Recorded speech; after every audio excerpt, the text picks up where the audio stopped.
Today, we're jumping into a really interesting theological framework called the process of the eternal gospel. It lays out this three-stage journey that, well, it pretty much redefines the entire relationship between God and humanity. So let's get right into it. Everything really starts with this quote. It's way more than just a history lesson. It frames God as a liberator. And that idea of being freed from bondage, that's the central problem this whole three-stage process is designed to solve. So, how exactly does this whole process work? Well, we're going to walk through three stages: the law, the gospel, and the revelation. Then we'll look at how that journey shifts a person's motivation from fear to love. And finally, what this framework says is the ultimate purpose of creation itself. Okay, so the whole thing unfolds in these three stages, and each one is directly tied to a different perspective on the Messiah, looking forward to when he would come, when he was actually here, and then looking forward to his return. Let's start at the very beginning with stage one, the law. The first stage, the law, has a very specific job. You should think of it less like a rule book to earn salvation and more like a diagnostic tool. Its whole purpose is to act like a mirror for humanity, showing the problem of sin so clearly that it becomes obvious an outside solution is needed. Now, notice the communication flow here. This is really interesting. The law wasn't just handed down directly. It passed through this whole chain of command, from God to an angel to Moses, and only then to the people.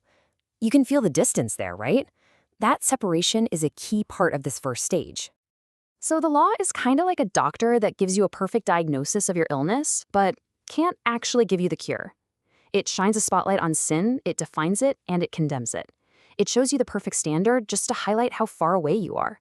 And that, naturally, leads to a pretty big question. I mean, if the first step is just about showing you the problem, what on earth is the solution? Well, the answer to that question takes us right into the second stage of this process, which is a massive shift from everything we've seen so far. The solution is found in stage two, and it's called grace.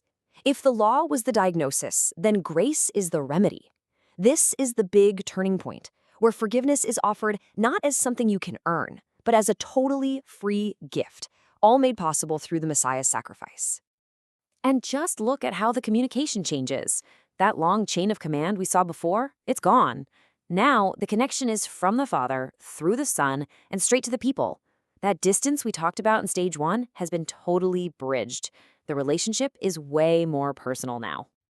This sums up that shift perfectly. The law's job was to reveal sin. The gospel's job is to forgive it.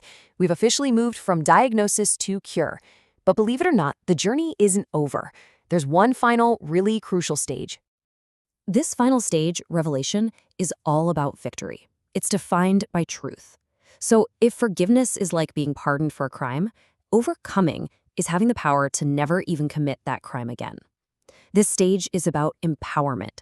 It's about giving believers the ability to conquer sin, leading to a complete transformation. And the connection evolves one last time, becoming even more intimate. The flow now includes the Holy Spirit, who works directly inside people. This represents the ultimate, closest possible relationship with God within this framework. This table just lays it all out so clearly. The key thing to see is that progression of how sin is handled. First, it's revealed, then it's forgiven, and finally, it's overcome. Each stage just builds and builds on the last one, moving humanity from a state of condemnation all the way to a final perfected state. So that's the grand theological process. But what does it actually feel like for a person going through it? Well, this framework argues it completely changes your entire relationship with God. In that first stage, under the law, you're seen as a servant. And what motivates a servant? Fear. The reason to obey comes from a fear of the master, a fear of punishment, a fear of the consequences if you mess up. But the gospel, stage two, it just flips everything on its head. It reframes the cross, not as something to be afraid of, but as the ultimate, undeniable proof of God's love for humanity. And that incredible revelation of love, it triggers a profound shift in identity. You're not a servant anymore, operating out of fear. You are now an adopted child of God. And with that new identity as a child comes a powerful new motivation. Obedience is no longer driven by the fear of being punished, but by love for a father. It's a response born out of gratitude and affection. which is seen as a much more powerful and lasting force. So, what's the end game here? Where is this all leading? Well, it's about achieving perfection. It's a process designed to bring a person to a state where they can love God completely and are perfected to the point that they simply don't sin anymore. To put it simply, this three-stage journey is how creation's original purpose is finally fulfilled. It isn't just about saving individuals. It's about bringing the entire creative project to its perfect conclusion, finally and forever freeing humanity from that house of bondage. Which leaves us with one last question to chew on. When you look at this framework, revealing sin, forgiving sin, and overcoming sin, where do we find ourselves today? It's a question that brings this whole theological process right into our present moment. Thanks for watching.